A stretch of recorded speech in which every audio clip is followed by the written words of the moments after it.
स्वागत है आपका। और मेरा पहला सवाल आपसे यही कि अभी सरकार ने 2 और वकीलों को नियुक्त किया है ओबीसी के 27% आरक्षण को लेकर, जिसमें आपका भी नाम है और एक शाह साहब हैं। तो बड़ा सवाल यही सर कि पहले से इसमें पुष्पेंद्र कौरव जी महाधिवक्ता और इसके अलावा सॉलिसिटर जनरल हैं, तो फिर ऐसी क्या समस्या आ रही थी कि सरकार को और वकीलों को नियुक्त करना पड़ा?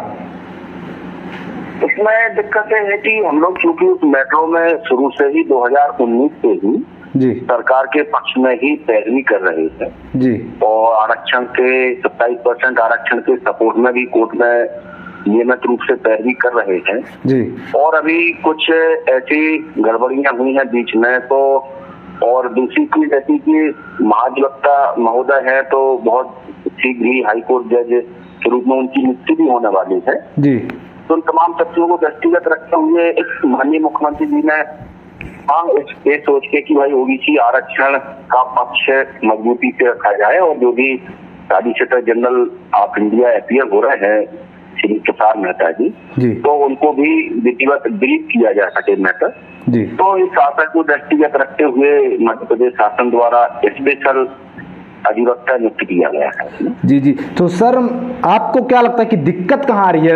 एडवोकेट जो है तो अभी नियुक्त किए गए हैं, वो अपने से अच्छा पक्षकार नहीं रख पा रहे हैं, या फिर समस्या कहाँ आ रही है? अभी तक 27% आरक्षण को लेकर नहीं लागू हो पा रहा है। नहीं, इसमें क्या है कि बहुत सी पिटीशनें हैं, लगभग आधा सैकड़ा से ज्यादा पिटीशनें हैं जी। तो स्वाभाविक रूप से एक कोई भी अधिवक्ता हो वो उनकी स्टडी नहीं कर सकता है, ये पूरा पैनल का काम है। तो वो पैनल उन्होंने बनाई हुई है जी, क्योंकि एक अधिवक्ता कितनी स्टडी करेगा जी जी जी। वो भी तो इंसान है, कोई कंप्यूटर पे है नहीं जी सर। एक फाइल है, 2 फाइल है, बहुत से बहुत मैक्सिमम 10 केस तैयार कर लेगा जी।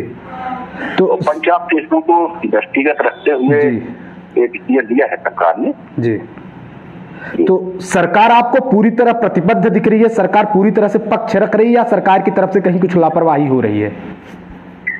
नहीं, अभी तो कह सकते हैं अपन ये कौन सा महीना, पिछले महीने से तो सरकार का जो पूर्ण रूप से मंतव्य है पूरा सपोर्ट में है और सरकार की तरफ से कोर्ट में आवेदन भी दिया गया है कि जो भर्ती होना है, शिक्षक भर्ती है, वो 100% पदों पर भर्ती हो जी। और ईडब्ल्यूएस का जो 10% आरक्षण 13 तारीख को होल्ड किया है, याचिका के निर्णय लागू करने का आदेश दिया है हाईकोर्ट द्वारा जी। तो मध्य प्रदेश शासन ने भी ये कोर्ट से निवेदन किया है कि जिस प्रकार से ईडब्ल्यूएस का इम्प्लीमेंटेशन किया है 10%, उस प्रकार से 13% भी इम्प्लीमेंटेशन की अनुमति दी जाए जी। तो कोर्ट में ये बात लिखित रूप से शासन की ओर से कही गई है, आवेदन दिया गया है और कोर्ट ने अभी उस आवेदन पर कोई फैसला नहीं किया है। कोर्ट का कहना ये है कि हम केस को फाइनल ही डिसाइड करेंगे, तो स्वाभाविक रूप से जो भी उससे संबंधित पिटीशन है वो ऑटोमेटिक डिसाइड हो जाएंगी। अच्छा सर, एक चीज क्लियर कर दीजिए, कई तरह की आशंकाएं बनी, कोई बोलता है कि 6 नियुक्तियों का मामला है, 4 नियुक्तियों का मामला है, तो थोड़ा इस चीजों को क्लियर कर दीजिए कि अभी ये जो आरक्षण माला मामला अटका हुआ है वो कितनी नियुक्तियों में अटका हुआ है और वो कौन कौन सी नियुक्तियां हैं जिसको लेकर ये 27% आरक्षण वाला मामला अटका हुआ है? वैसे 27% का तो वर्तमान में देखा जाए तो केवल 2 ही नियुक्तियों में है। एक तो जो मेडिकल क्लास 2 ऑफिसर की भर्ती है पीएससी द्वारा जो कंडक्ट की गई थी जी, तो उसमें अभी 13% पद होल्ड है जी। और वो उस समय के जो अधिवक्ता थे, क्योंकि वो आवेदन त्रुटिपूर्ण आवेदन शासन की तरफ से प्रस्तुत हो गया था जी, तो वो 13% पद होल्ड हो गए थे जी। तो वो अनहोल्ड करने से संबंधित है। और दूसरा शिक्षक भर्ती जी। 2 ही मुद्दे हैं। और जहाँ तक नीट काउंसलिंग का मुद्दा है तो वो पीजी नीट काउंसलिंग केवल 2019-20 से ही संबंधित है जी। बाकी किसी भी मेडिकल की प्रवेश परीक्षाओं में आज की तारीख में कोई स्थगन नहीं है और संपूर्ण भर्ती प्रक्रिया 27% के मान से होना चाहिए और हो रही है। अच्छा, तो ये सर ये बताइए कि जो चयनित शिक्षकों की नियुक्ति का मामला है तो ये तो कोर्ट के निर्णय के बाद ही होगा, चाहे 14% में हो चाहे 27% में, बिना कोर्ट के निर्णय के तो नहीं होगा इसका नियुक्ति का कुछ भी? भाई कोर्ट ने जो अंतरिम आदेश, कोई सेपरेट अंतरिम आदेश रोक नहीं लगाई है कोर्ट ने 31/1/2020 के आदेश को म्यूटेंट से अप्लाई किया है 20/7 में शिक्षक भर्ती में जी।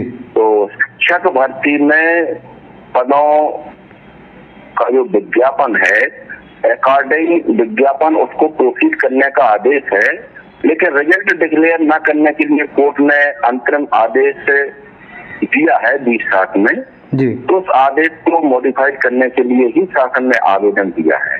अच्छा, तो जी जी जी 100% पदों पर भर्ती करने की अनुमति दी जाए। तो फिर जी सर, मालूम है आपको कि संविधान के अनुच्छेद 21A में जी छात्रों का, बच्चों का शिक्षा का मौलिक अधिकार है, फंडामेंटल राइट है जी। स्कूल खुल चुके हैं जी सर। और शिक्षकों की भारी कमी है जी सर। और ऐसी स्थिति में मध्य प्रदेश शासन चाह रही है कि जल्दी से जल्दी शिक्षकों की भर्ती हो, क्योंकि आपको मालूम हो कोविड के कारण कोर्ट ने परमिशन दी थी, स्पेशल परमिशन दी थी चिकित्सा कर्मियों की भर्ती के लिए। जी सर। तो जैसी इमरजेंसी कोविड काल में मेडिकल स्टाफ की भर्ती की थी, उससे कहीं ज्यादा मैं समझता हूं कि शिक्षा को लेकर के है। 1.5-2 साल है बच्चों के स्कूल बंद हैं, अभी स्कूल खुले हुए हैं जी, बिल्कुल और टीचर नहीं है स्कूलों में, और कोर्ट के अंतरिम आदेश के कारण वो लिस्ट जारी नहीं हो पा रही है। जी सर। तो उस मुद्दे को शासन की तरफ से हाईलाइट किया गया है कि भाई फंडामेंटल राइट यहाँ बीच हो रहा है लार्ज ऑफ पब्लिक के, उसमें अकेला ओबीसी नहीं है, जी जी, इंक्लूडिंग SC/ST जनरल, सारे बच्चे मैक्सिमम बच्चे सरकारी स्कूलों में पढ़ते हैं। बिल्कुल बिल्कुल सही बात। जी जी सर, बिल्कुल। तो उस चीज को प्रोड्यूस किया है जी सर। हो सकता है 30 तारीख को कुछ पॉजिटिव निर्णय आए। जी जी। और फिर ये कोई जातिगत मुद्दा भी नहीं है सर, ये बस एक आरक्षण का जो मुद्दा है तो ये तो संवैधानिक है, और फिर चाहे कोर्ट का जो भी फैसला हो इसको, इसमें कोई भी जातिगत आधार वाला नहीं, क्योंकि शिक्षा में सबका अधिकार है, ओबीसी के बच्चे भी पढ़ेंगे, जनरल का भी, क्योंकि हम एक देश में रह रहे हैं, तो ये कोई जातिगत आधार वाला तो ये मामला है भी नहीं। बिल्कुल बिल्कुल सही बात है, क्योंकि ये कोई जाति विशेष का मामला नहीं है कि लार्ज ऑफ पब्लिक जनहित से जुड़ा हुआ मामला है। वही सर। अब प्रश्न ये आ रहा है कि इंदिरा साहनी के जजमेंट को बार बार बताया जा रहा है, जबकि इंदिरा साहनी के जजमेंट में ही EWS को असंवैधानिक डिक्लेयर किया गया है। जी सर, बिल्कुल। तो उस मुद्दे को इसमें मेन प्लीडिंग रहती है कि भाई जब सुप्रीम कोर्ट ने उसी इंदिरा साहनी के जजमेंट में EWS को असंवैधानिक घोषित कर दिया है जी, और वो आरक्षण को स्टे 50% की सीमा पे सुप्रीम कोर्ट ने भी स्टे नहीं किया है। जी सर। तो मध्य प्रदेश में जो अलग से कोर्ट में जो प्लीड किया गया है या किया जा रहा है वो कम्प्लीटली उससे इनकंसिस्टेंट है, क्योंकि मध्य प्रदेश में 49% ओबीसी की आबादी है और समुचित प्रतिनिधित्व के लिए 27% आरक्षण दिया है। कोई एडिक्वेट रिप्रेजेंटेशन है, कोई प्रोपोर्शनेट तो है नहीं है। जी जी। तो सर ये है कि जी सर, मतलब अब ये है कि आने वाली 1 से 2 सुनवाइयों में आपको लगता है कि ये मामला क्लियर हो जाएगा कि ये लंबा चलेगा? वैसे क्योंकि माननीय मुख्य न्यायमूर्ति का ट्रांसफर हो चुका है हिमाचल प्रदेश जी, और हो सकता है वो 30 के पहले यहाँ से रिलीव हो जाए। जी सर। तो जो भी नई बेंच होगी तो नई बेंच तो इतने महत्वपूर्ण मामले को सरसरी तौर पर डिसाइड नहीं कर पाएगी जी, ऐसा मेरा मानना है, क्योंकि बहुत ही कॉन्स्टिट्यूशनल मैटर है, पॉलिसी से संबंधित है, एक लार्ज ऑफ पब्लिक को इफेक्ट करने वाले मैटर है जी। तो इसको मुझे लगता है कि 1-2 सुनवाई में डिसाइड होने वाले मैटर नहीं है, इसकी लंबी बहस चलेगी, क्योंकि 48-50 पिटीशनर हैं, तो ये मान के चलिए कि एक अधिवक्ता को मिनिमम 10 मिनट ही दिया जाए तो कितने दिन लगेंगे? बिल्कुल माने एक अधिवक्ता को, जबकि हर केस में लगभग 4 अधिवक्ता हैं जी। तो उस हिसाब से 1 तारीख में तो डिसाइड नहीं होगा। अभी मेन ग्रीवेंस है जो राइट टू एजुकेशन वाला जो इशू है जी, उसको लेकर के हो सकता है कोर्ट से कोई अंतरिम आदेश जो किया है उसका मॉडिफिकेशन आ जाए। जी, मतलब ये मामला साफ है कि अभी चयनित शिक्षकों का हो या फिर पैरामेडिकल वाला, ये लंबा खींचने वाला है और हो सकता है कि इसमें 6 महीने, साल भर या उससे ज्यादा भी लग जाएं।